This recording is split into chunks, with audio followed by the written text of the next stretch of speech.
Дякую, пане Юрію. Ви чуєте мене? Так, так. Так, дякую ще раз. Дякую за запрошення. Ну, як правило, я розмовляю на російській мові, але ж ведучи сьогоднішнє ставлення, да і ставлення, до речі, цілком виправдане. Гэта па-першае, і па-другае, тому що я так само представник Смоленского республіканського центру. Сёння я зраблю такую сыпленькую прамову на беларускае, альбо як яна называлася яшчэ стагоддзя таму на нашай крывіцкай мове. Мове, дарэчы, роднай мове і смоленского рэгіёну таксама. Дарэчы, хочу вас усіх, нас усіх павіншаваць чарговай гадавінай перемоги наших агульных продкаў в битве при Орше, где славутный Константин Острожский и его славутные войры ушчэнт разбили загарбніцкае маскавіцкае войско. Дык, повертаючись до темы нашей сённяшняй размовы, пару заўваг з майго баку. Я таксама напісаў артыкул для гэтага вельмі неабходнага, я лічу, альманаху, і галоўная ідэя майго артыкула была ў тым, што так, вельмі неабходна размаўляць і меркаваць о метах больш амбіцыйных, чым тыя, якія навязваюць у тым ліку Украіне паважаныя партнеры, як аб гэтым слушна казаў пан Станіслав.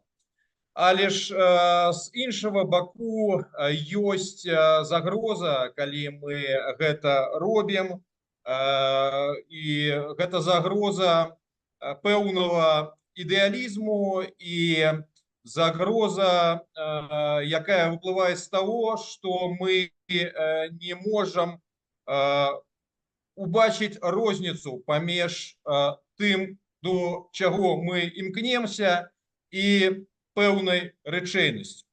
Таму так, вельмі неабходна падтрымліваць сёння, як гэта ўжо пачало рабіцца ва Ўкраіне, нацыянальныя рухі і іх палітычныя цэнтры, але таксама вельмі глядзець і сачыць за іх рэальным станам, становішчам.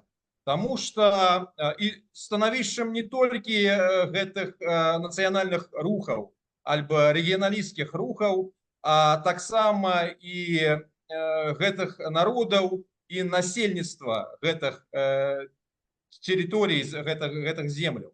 Потому что калі мы будем шчырамі і калі мы будем церезва глядзець на гэта становішча, то яно вельмі складанае. І трэба будет вызнаць, што вось гэтыя нацыянальныя рухі, якія уздымілі сцягі вызвальных змаганняў, як вы кажаце, уласных народаў, на жаль, гэта сёння толькі меншасць гэтых народаў, меншасць іх насельніцтва.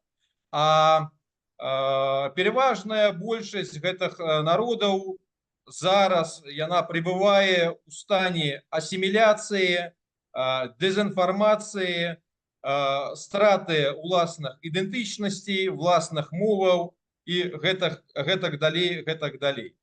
Таму, што б я таксама хацеў бы заўважыць сёння, што гэта вельмі важна і вельмі добра, што Украіна як нацыя, як краіна, якой ужо нечага страчваць в суадносінах з Расіяй, яна пачала падтрымліваць нацыянальныя палітычныя рухі паняволеных народаў.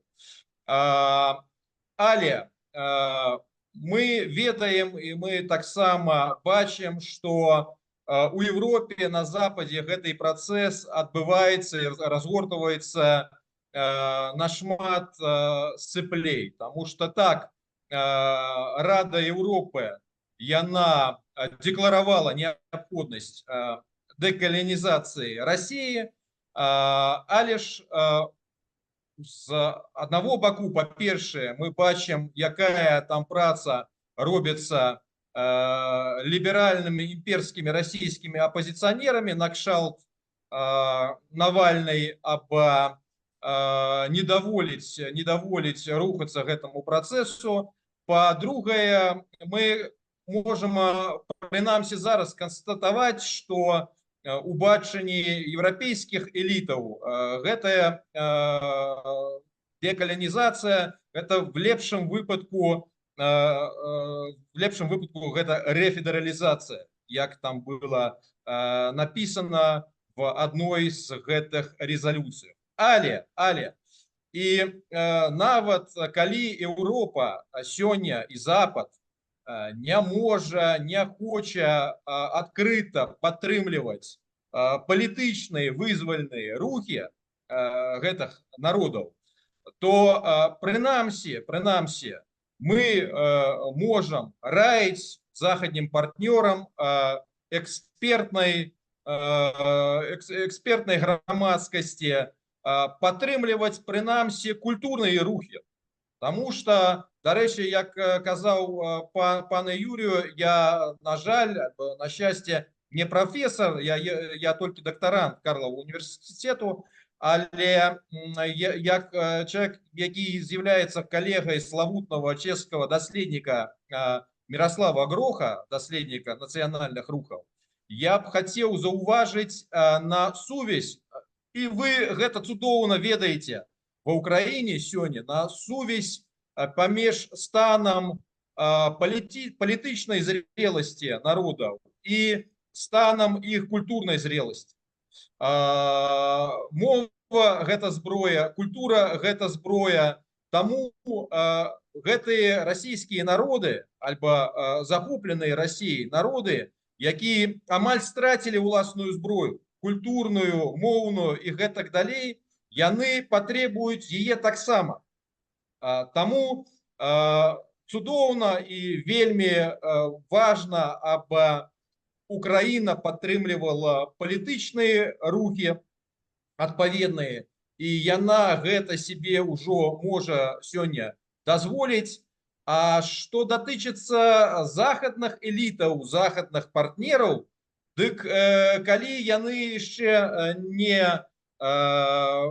не могуць себе даволіць, альбо не паспелі до того, чтобы падтрымліваць палітычныя рухі паняволеных Россией народаў, прынамсі мы ім можам і мусім, сапраўду кажучы, раіць, аб яны падтрымлівалі культурное адраджэнне і культурный супраціў паняволеных Россией народаў вось гэтаму імперыялізму і гэтай асіміляцыі, якая ўжо вельмі активна адбываецца ў России. Ну, гэта некалькі заўвагаў. Еще раз дзякую і